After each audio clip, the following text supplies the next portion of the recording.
Alright, when it comes to guidance, mga kapatid, lahat tayo sa araw-araw ng ating pamumuhay, meron tayong ginagawang kapasiyahan.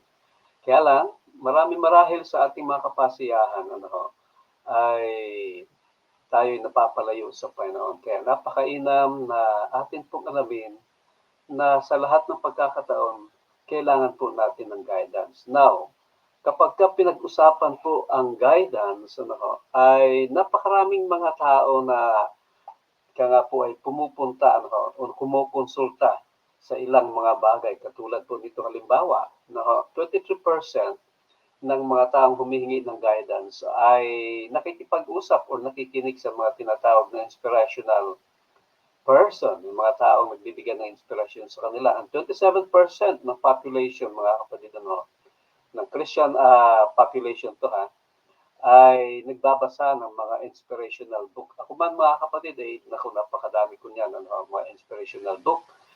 And 17% ay kapag kailangan ng guidance pumupunta sa church. 4% watch an inspirational movie kasi bibihira man po talaga yung inspirational movies na yan. And 4% ay sa internet pumupunta. Marahil isa tayo sa mga yon. And 17% mga kapatid ay hindi sila tiyak kung saan sila pupunta.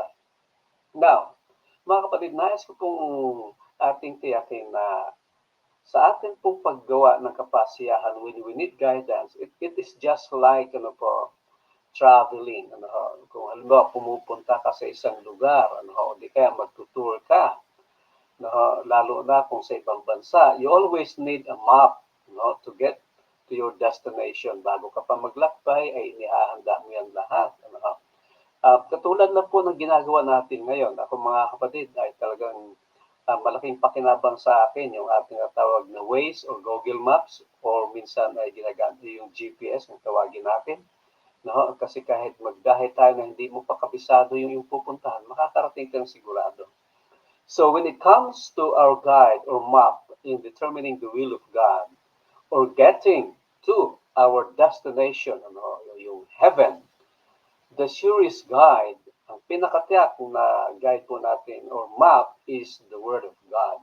Sabi nga po ni David, the Word of God, sabi niya, your Word is a lamp to my feet and a light for my path. O si David, mga kapatid, sa kanyang paglalakbay, ay lagi po niyang kinoconsider ang mga salita ng Panginoon. Ginagawa po niya itong ilawan sa kanyang mga paa, at liwanag sa kanyang landas. Ibig sabihin po niyan, mga kapatid, when he need guidance, ay lagi po niyang kinokonsulta ang Panginoon.